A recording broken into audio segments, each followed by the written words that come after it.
So, as Meta AI tells me, I'm the only Canadian content creator comprehensively exposing the World Economic Forum. Let's start where it all starts, in the Young Global Leaders program. Previous to 2005, it was the Global Leaders of Tomorrow, and then later became the Global Leaders for Tomorrow. But it started officially in 2004, but 2005 was the first year of the Young Global Leaders program. Justin Trudeau attended, amongst others. In 2005, the production, if you will, really ramped up with the formation of the Young Global Leaders program. Now, people think, but they're mistaken. To be a young global leader is not an honorarium, as many think, but it is a 3-year program with curriculum. As you'll see shortly as we move through this video, this is sort of an introductory video. So I should say as we move through the videos. Well, in theory, anyone can apply. You do have to be accepted.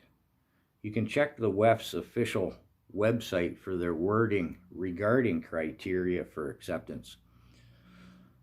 But it could be summated in 2 words: power and influence. Politicians are their favorite. Captains of industry, media influencers, both social media and mainstream media. We'll have a whole video about that coming. The top brass at institutions of higher learning. Oh yeah, here in McGill, or here in Canada, UBC, McGill, Harvard. Actually, Harvard goes quite a ways back with the World Economic Forum. And believe it or not, the rich and famous entertainers. What rapper was at Davos last year? I think the Rebel News were talking to him. Anyways. Well, the World Economic Forum claims the cutoff age for acceptance is 39. You can find that on their website. This apparently is flexible. 2 examples. Olivia Chow, the mayor of Toronto. I'm not sure. She'd had her 2nd or 3rd facelift before she attended the Young Global Leaders program. Mary Simon, Canada's Attorney General, no less. She's 77 years old and graduated the program in 2023.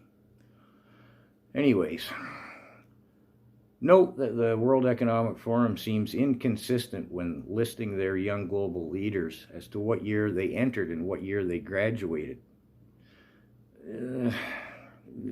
It's messy. It's not crucial either, but this can be clarified if you really want to by digging into the WEF's numerous global future councils, as I'll show in the next video as I use Canada's Minister of Foreign Affairs, Melanie Joly. I'm going to cover her whole entire curriculum at the World Economic Forum's School of Klaus. And if you want to go back, I've already done that video, but I'm going to do it again.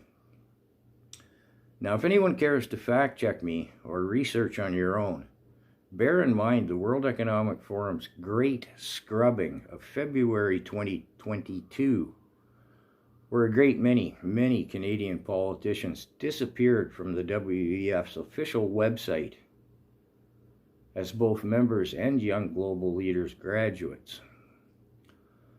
The WEF's official archives, it seems, weren't totally scrubbed, however, and the aforementioned WEF's Global Future Councils and the WEF's annual New Champions meetings can all be utilized to find those who have been scrubbed.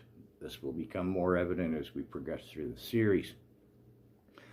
Now, the Wayback Machine will lead you to other sources as well, although I prefer to go straight to the sources myself. And realize this, that up until 2020, the Canadian mainstream media was proudly announcing Young Global Leaders graduates, as was some of the mainstream media in the US as well. I'll show that in the next video as, again, we cover Melanie Joly. Now, don't bother with a simple Google search. Example, Rachel Gilmore, former journalist and now social media influencer. She's Young Global Leaders 2020. She entered the program. I have done and will do again a whole School of Klaus curriculum on her, a la Melanie Joly. But anyways, if you just Google searches Rachel Gilmore, using her only as an example, a young global leader or a WEF member, the answer will be no. If I had a toonie for every comment I've had on social media, I Googled so-and-so, and they're not WEF. Now, acquiring the AIs, the artificial intelligence on the WEF in general, if you already know the answers, you can guide them, the AIs, to confirmational responses, and on occasion a nugget of information will perhaps emerge. But if you ask an AI program, is the WEF good or bad, it will skim the WEF's promotional propaganda and say, oh yeah, Klaus is a kind-hearted and well-intended individual. I think you'll find in the next video ties it all together as we go through Melanie Joly, Canada's Minister of Foreign Affairs at the School of Klaus, as it really completes the picture of the Young Global Leaders program. So I'm going to leave the video here. Follow along, and you're going to be astounded, I think, and concerned, I would hope, that, well, it was Klaus Schwab. You may have seen the video.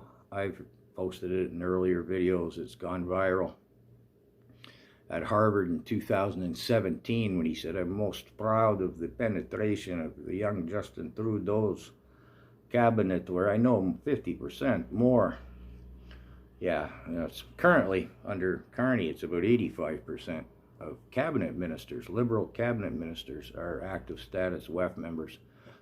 And it's not limited to the federal government by any means. As we go through this series, you'll see provincial premiers, mayors, social media, mainstream media, and again, our institutions of higher learning have all been infested. It's beyond penetrated. So I hope you'll support my work in all the usual ways. Hit the like, share, comment. If you have any questions you want me to address, they may arise in the impending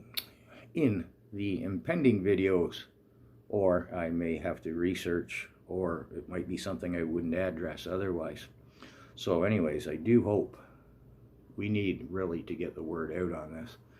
And I've asked before and implored other social media influencers, I particularly like that term, to pick up this ball and run with it, and they haven't, so that's why I'm doing it.